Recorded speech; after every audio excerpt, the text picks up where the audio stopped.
Halo semua, perkenalkan nama saya Sapna Eka Anggraini. Saya dari Universitas Setiabudi dari Fakultas Ekonomi Prodi S1 Akuntansi. Pada kesempatan kali ini, saya akan mempresentasikan tentang akuntansi sewa. Menurut PSAK 30 revisi 2011, sewa adalah suatu perjanjian di mana lessor memberikan hak kepada lise untuk menggunakan suatu aset selama periode waktu yang disepakati. Awal sewa adalah tanggal yang lebih awal antara tanggal perjanjian sewa dengan tanggal pihak-pihak menyatakan komitmen terhadap ketentuan pokok sewa. Awal masa sewa adalah tanggal saat lise mulai berhak menggunakan aset sewaan. Keunggulan sewa. Yang pertama ada pendanaan 100%. Pembiayaan dengan sewa mencakup 100% atas nilai aset. Sedangkan pembiayaan melalui bank biasanya hanya mencakup 80% dari nilai aset. Sehingga dengan pembiayaan bank, perusahaan harus mencari dana tambahan sebesar 20% agar dapat membeli aset tersebut. Yang kedua, tingkat bunga tetap. Walaupun tidak menutup kemungkinan tingkat bunga sewa berfluktuatif, namun sebagian besar sewa menawarkan tingkat bunga tetap sehingga pembayaran sewa juga tetap. Pembayaran sewa yang tetap lebih memberikan kepastian kepada pengelolaan arus kas masa depan perusahaan. Yang ketiga, perlindungan terhadap keusangan. Perjanjian sewa terkadang memberikan opsi kepada lise untuk mengajukan kepada lessor untuk mengganti aset sewaan yang sudah usang atau ketinggalan teknologi dengan aset yang lebih baru. Hal ini menjamin lise untuk mendapatkan aset dengan kondisi yang lebih baik dan terkini. Yang keempat ada fleksibel. Perjanjian sewa lebih fleksibel dan tidak seketat perjanjian pinjaman pada bank sehingga lebih menjangkau banyak kalangan termasuk UKM. Lessor yang khusus berbisnis penyewaan tentunya telah menyediakan berbagai skema jangka waktu dan besar cicilan yang diinginkan. Yang kelima, bunga lebih rendah. Rata-rata tingkat bunga sewa atau leasing lebih rendah dibandingkan suku bunga pinjaman bank.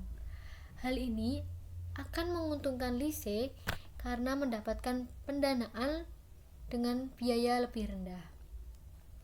Yang keenam, keuntungan pajak. Dalam sewa pembiayaan, penyerahan aset sewaan tidak dikenakan PPN dan lise tidak memotong PPh 23 atas pembayaran sewa kepada lessor. Yang ketujuh, pembiayaan off balance sheet. Dengan menyewa memungkinkan bagi lise untuk tidak mengakui aset dan liabilitas sewaan di dalam laporan posisi keuangan atau neraca, sehingga perusahaan dapat menghindari peningkatan leverage. Sedangkan pembelian yang berasal dari pembiayaan bank, perusahaan tidak mungkin menghindari pengakuan aset dan liabilitas yang timbul dari transaksi tersebut. Jenis-jenis sewa. Berdasarkan PSAK 30 revisi 9 tahun 2011 tentang sewa dibedakan menjadi dua. Yang pertama ada sewa operasional dan yang kedua ada sewa pembiayaan. Perbedaan dari keduanya adalah pada sewa pembiayaan terjadi pengalihan secara substansial seluruh risiko dan manfaat yang terkait dengan kepemilikan suatu aset, terlepas apakah hak milik pada akhirnya dapat dialihkan atau tidak. Sedangkan pada sewa operasional, pengalihan risiko dan manfaat tersebut tidak terjadi. Perlu diingat bahwa pengalihan risiko dan manfaat tidak harus dalam bentuk pengalihan kepemilikan, sehingga tidak adanya pengalihan kepemilikan belum tentu merupakan sewa operasi. Jadi penekanannya bukan pada bentuk kontrak melainkan substansi transaksinya. Yang pertama ada sewa operasional. Keuntungan sewa operasional yang pertama, untuk aset yang lebih cepat berubah teknologinya akan lebih tepat karena investasinya lebih murah. Yang kedua, tidak disajikan dalam laporan posisi keuangan sebagai aset dan utang sehingga rasio efisiensi dan rasio leverage terlihat lebih bagus. Yang ketiga, entitas tidak perlu memelihara aset. Dan yang keempat, menghemat kas di masa sekarang karena biaya yang dikeluarkan sebesar biaya sewa. Kerugian dari sewa operasi. Entitas tidak memiliki aset untuk operasi yang disajikan dalam laporan keuangan. Yang kedua, keberlanjutan entitas dapat terganggu jika sewa di masa akan datang tidak diperoleh. Untuk aset utama, entitas cukup beresiko jika menggunakan sewa operasi. Yang ketiga, untuk alat-alat khusus sulit diperoleh. Yang keempat, sering kali lebih mahal daripada membeli aset. Yang kelima, tidak dapat dimanfaatkan optimal jika cepat terjadi perubahan teknologi. Yang selanjutnya, penggunaan terbatas atau tergantung perjanjian sewa. Dan yang terakhir, tidak dapat dijadikan sebagai pinjaman jaminan bank. Yang selanjutnya ada contoh soal, yaitu sewa pembiayaan bagi lese tanpa nilai residu pada tanggal Januari 2015. PT Lise menandatangani kontrak sewa sebuah mesin selama 4 tahun dengan PT Lisor. Nilai wajar mesin saat awal sewa sebesar 150 juta tanpa nilai residu. PT Lise mulai menggunakan mesin tersebut pada tanggal 2 Januari 2015. Pada akhir masa sewa, mesin dikembalikan kepada PT Lisor yaitu tanggal 31 Desember 2018. PT Lisor menetapkan pembayaran sewa dilakukan secara tahunan tiap awal periode mulai 2 Januari 2015 sebesar Rp41.933.445. PT Lise membayar biaya langsung awal sebesar 10 juta di luar pembayaran sewa. Tingkat bunga implisit yang ditetapkan PT Lisor sebesar 8% diketahui oleh PT Lise. Sedangkan tingkat bunga inkremental bagi PT Lise adalah sebesar 10%. Umur ekonomi mesin diperkirakan 5 tahun. Metode penyusutan yang digunakan kedua perusahaan adalah garis lurus. Yang selanjutnya ada pengakuan dan pengukuran. Pengakuan pendapatan. Sama halnya dengan Lise, perlakuan akuntansi untuk sewa operasi bagi Lisor juga sederhana karena Lisor hanya perlu mengakui pendapatan atas pembayaran sewa yang diterima. Mengacu pada ilustrasi 20.2. Jika sewa dikategorikan sebagai sewa operasi, maka PT Lisor membuat jurnal pada tiap tanggal pembayaran sewa sebagai berikut. Kas di debit Rp41.933.445 dan pendapatan sewa di kredit sebesar Rp41.933.445. Pengukuran pendapatan. Nilai pendapatan sewa diukur berdasarkan jumlah pembayaran sewa yang diterima dari Lise.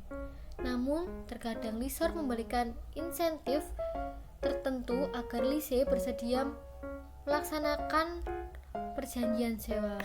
Insentif dapat berupa pembayaran tunai di muka kepada Lise atau potongan pembayaran sewa. Sedangkan dengan perlakuan terhadap Lise, maka Lisor mengakui biaya agreed dari intensif sebagai pengurangan penghasilan rental selama masa sewa, seperti yang diatur dalam ISAK 23. Yang selanjutnya ada sewa pembiayaan. Kriteria sewa pembiayaan. Suatu transaksi yang secara substansi mengalihkan risiko dan manfaat yang terkait dengan kepemilikan suatu aset. Biasanya memenuhi salah satu atau beberapa situasi sebagai berikut. Yang pertama atau nomor 1, perjanjian sewa menyatakan adanya pengalihan kepemilikan aset kepada Lise pada akhir masa sewa. Yang kedua, Lise memiliki opsi untuk membeli aset pada harga yang cukup rendah dibandingkan nilai wajar pada tanggal opsi mulai dapat dilaksanakan, sehingga pada awal sewa dapat dipastikan bahwa opsi akan dilaksanakan. Yang ketiga, masa sewa mencakup sebagian besar umur ekonomis aset meskipun hak milik tidak dialihkan. Yang keempat, pada awal sewa, nilai kini jumlah pembayaran sewa minimum secara substansial mendekati nilai wajar aset sewaan. Dan yang kelima, aset sewaan bersifat khusus dan hanya lise yang dapat menggunakan tanpa perlu modifikasi secara material. Nah, ini ada contoh soal dari contoh 20.2. Penyusutan. Dengan diakuinya aset sewaan oleh lise, maka lisor juga akan menghentikan pengakuan atas aset tersebut. Selanjutnya, lise akan menyusutkan aset tersebut seperti halnya penyusutan pada aset tetap yang diatur dalam PSAK 16 revisi 2011. Periode penyusutan tergantung dari kriteria sewa pembiayaan mana yang terpenuhi pada perjanjian sewa. Jika aset tersebut beralih atau besar kemungkinan beralih, opsi pembelian kepada lise di akhir masa sewa. Apakah disusutkan sepanjang masa sewa atau umur manfaat, mana yang lebih pendek? Apabila aset tidak beralih atau kecil kemungkinan beralih ke lise di masa akhir sewa, maka disusutkan sepanjang masa sewa. Nah, selanjutnya nilai residu. Jika perjanjian sewa terdapat nilai residu yang dijamin, maka beban penyusutan aset sewaan yang diakui oleh lise setelah memperhitungkan nilai residu yang dijamin tersebut. Sedangkan jika nilai residu tidak dijamin, maka beban penyusutan atas aset sewaan yang diakui lise tidak memperhitungkan nilai residu yang dijamin tersebut.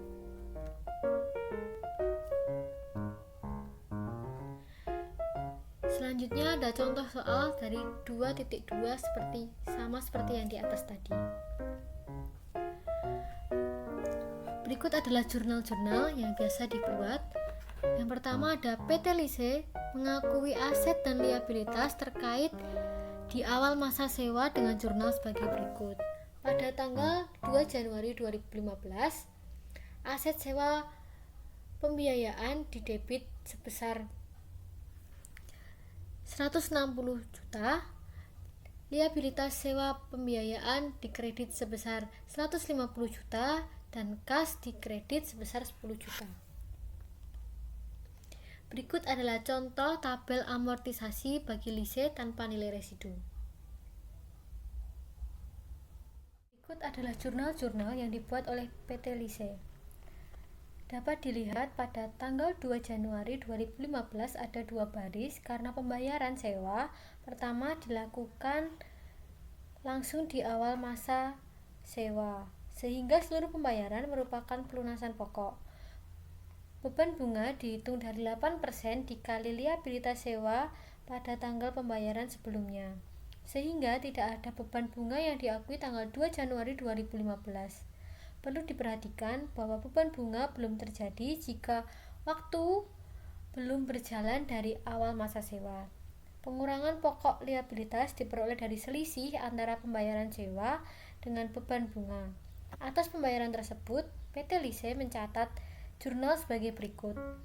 Tanggal 2 Januari 2015, liabilitas sewa pembiayaan didebit sebesar Rp41.933.445 dan kas dikredit sebesar Rp41.933.445. Pada akhir tahun 2015, PT Lise mencatat penyusutan atau aset sewaan sebesar 40 juta atau 160 juta dibagi 4 tahun. Aset disusutkan selama 4 tahun, bukan 5 tahun, karena PT Lise mengembalikan aset ke PT Lisor pada akhir masa sewa. Jurnal penyusutannya adalah sebagai berikut. Tanggal 31 Desember 2015, beban penyusutan didebit sebesar 40 juta dan akumulasi penyusutan dikredit sebesar 40 juta. Pembayaran sewa berikut adalah tanggal 2 Januari 2016. Namun sesuai prinsip akrual pada tahun 2010, PT Lise harus mengakui beban bunga terkait jumlah yang akan dibayarkan pada awal tahun 2011. Dengan jurnal sebagai tanggal 31 Desember 2015, beban penyusutan didebit sebesar Rp8.645.324, utang bunga dikredit sebesar Rp8.645.324. Pada saat pembayaran tanggal 2 Januari 2016, PT Lise tinggal menghapus utang bunga yang sudah diakui pada akhir tahun lalu, dengan asumsi tidak ada jurnal pembalik sebagai berikut. Tanggal 2 Januari 2016, aset sewa pembiayaan sebesar Rp33.288.121 didebit dan utang bunga sebesar Rp8.645.324 didebit, sedangkan kas Rp41.933.445 dikredit. Untuk selanjutnya, jurnal yang dicatat sama dan nilainya mengacu pada tanggal selanjutnya dalam tabel 20.2. Sedangkan pada akhir masa sewa, PT Lise mengembalikan aset sewaan kepada PT Lisor dan menghentikan pengakuannya sebagai berikut. 31 Desember 2018, akumulasi penyusutan sebesar Rp8.445.324 didebit dan aset sewa pembiayaan sebesar Rp8.645.324 dikredit. Sekian presentasi yang dapat saya sampaikan. Mohon maaf apabila ada materi yang kurang dan kata-kata yang kurang berkenan. Sekian dari saya, terima kasih.